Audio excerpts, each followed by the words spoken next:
السلام عليكم ورحمة الله وبركاته. أهلا وسهلا بكم بقناتي وصفة وأكلة مع منار. اللهم صل وسلم وبارك على سيدنا محمد وعلى آله وصحبه أجمعين. كيف حالكم يا جماعة؟ إن شاء الله يا رب تكونوا بخير وبأتم الأحوال. طبعا يا جماعة وصفتنا اليوم مميزة.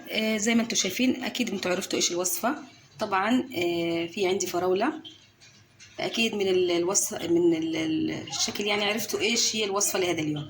بنعمل مع بعض يا بنات عصير طعمه تحفة. بنعمل مع بعض عصير الفراولة. طب إيش بدنا نعمله يا جماعة؟ بدنا نعمله بالجيلي. طبعا يا جماعة الوصفة هذه يعني سبحان الله طعمها زي كتير. أنا عملتها مرة قبل هيك وعجبتني كتير.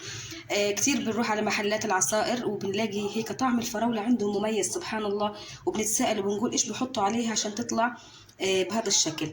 طبعا عرفنا ايش السر اللي بيحطوه محلات العصائر. بيحطوا يا جماعه جيلي زي ما انتم شايفين، جيلي فراوله. طبعا بدي اكلمكم شوي عن الفراوله يا جماعه. فراوله غزه من اكثر انواع او من اجود انواع الفراوله في العالم كله، يعني بتتصدر لاوروبا وبتتصدر لبلدان تانية كتير. فهي فراولة غزة وخصوصا فراولة قرية بيت لاهيا هي من أحسن أنواع الفراولة في العالم كله، مش في الدول العربية بس. بسم الله ما شاء الله زي ما انتم شايفين كيف شكلها بجنن. طبعا يا جماعة أنا هجيب الشاف تبع الخلاط وهنبدأ إن احنا نخلط وهقولكم قديش نحط جيلي. يبقى عندي يا بنات تقريبا نص كيلو فراولة هاي حطيناهم في الشاف. هنبدأ إن احنا نحط عليهم تقريبا 6 معالق من السكر أو حسب رغبتك للسكر.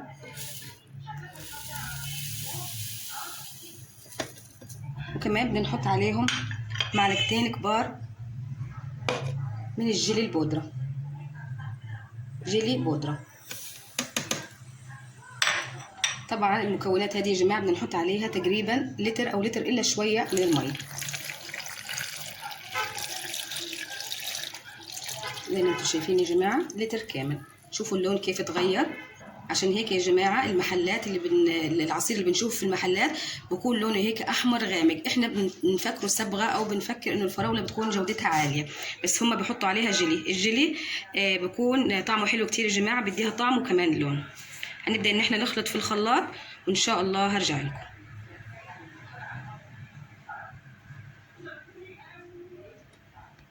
صار معانا العصير جاهز يا بنات. بسم الله ما شاء الله زي ما انتم شايفين.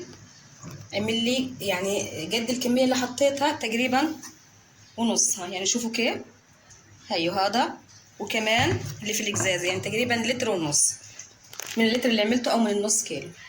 طبعا يا بنات في ملحوظة، ما تكتريش يا أختي من الجيلي، لأنه الجيلي يا جماعة ممكن يجمد معاكي ويتحول لجيلي جامد اللي طبعا اللي بياكلوه الأطفال. تكتريش من كمية الجيلي اللي بدك تحطيها.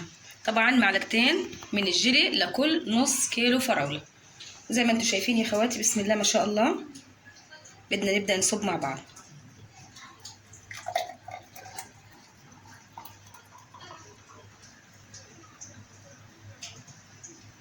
شوفوا لي هالشكل يا بنات ما احلاه. بسم الله ما شاء الله.